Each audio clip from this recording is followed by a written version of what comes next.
A day in my life as an IT employee na ginagawang stepping stone ng work para magka-business ako at the age of 25.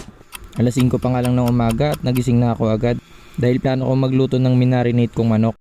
Pagbangon ko nga niligpit ko agad ang aking higaan dahil mas sinisipag ako kapag marami akong ginagawa para bago ako matulog malinis ang aking higaan. At dito inugasan ko na ang kaldero para makapagsaing ako dahil wala pa akong asawa at yaya. Araw-araw nga pala ako nagsasaing bago pumasok. Sa gantong paraan kasi napapamura ako sa gastos. Mas napapalaki kasi ang gastos pag sa karinderya ka bumili o kaya sa tabi ng trabaho mo.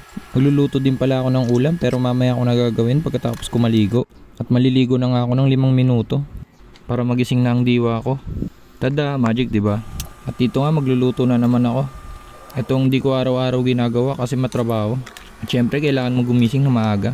At dito binabaliktad-baliktad ko para manuot yung lasa. Sunod nilagay ko na agad ang manok. At maya binabaliktad-baliktad ko rin para maluto ang loob.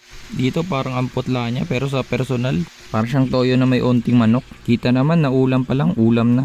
Taste test na agad natin para di na rin ako bumili ng almusal ko. Unti lang kasi tumataba na ako. Thank you Lord sa pagkain. Di naman ako nagtitinidor for the vlog lang kasi. 6:20 na dito. Dapat 6:40 makaalis agad ako. Kasi kahapon naplatan ako. Pinahanginan ko naman yun. Nag-overthink lang ako baka lumambot ulit.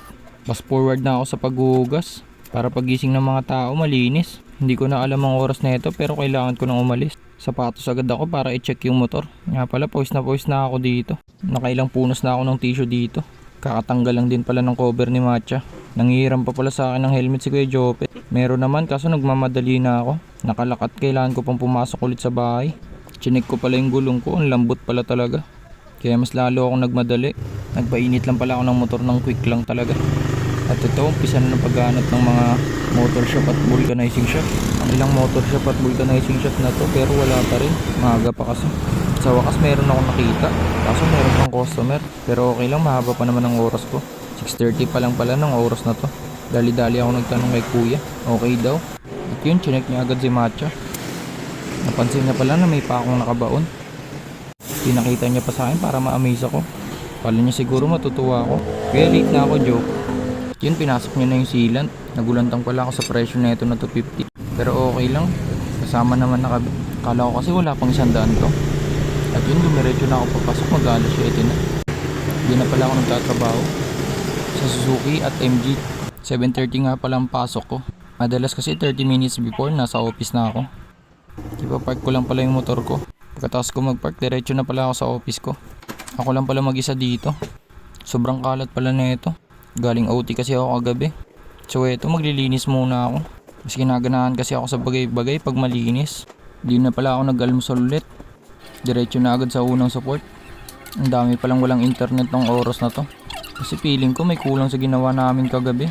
Kulang at mali, sobrang gabi na rin kasi. Halos 5 oras akong OT. Gutom na rin ako kagabi. Pag nag-eat out pa kasi ako, abutin ako ng alas 11. Masaya naman ako sa ginagawa ko guys. Minsan nakaka-pressure lang kasi sabay-sabay sila mag-raise ng concern.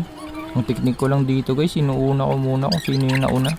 Nasa pang benting support ko na ata to guys. Di ko na na-video yung iba, kailangan kong bilisan guys. Kasi baka di ko matapos yung araw na to na hindi tapos lahat ng concern. Eto guys, printer naman yung concern niya. Lahat kasi ng printer guys, nag-iba ng IP. Kaya lahat ng user kailangan mo i-connect isa-isa.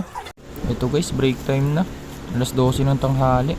First time ko inabutan ng gandang oras mag-iinit ng kanin. Buti masarap yung ulam ko guys.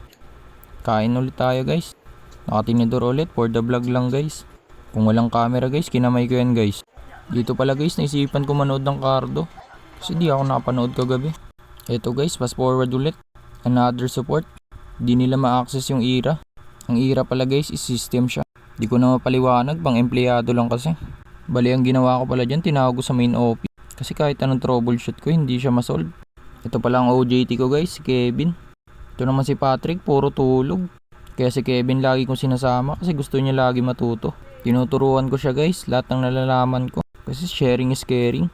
4:30 na pala guys, out ko na. Kung umabot ka sa part na to, please like. Malaking bagay na yan. Maraming salamat nga po pala sa panonood. Chicken feet out guys.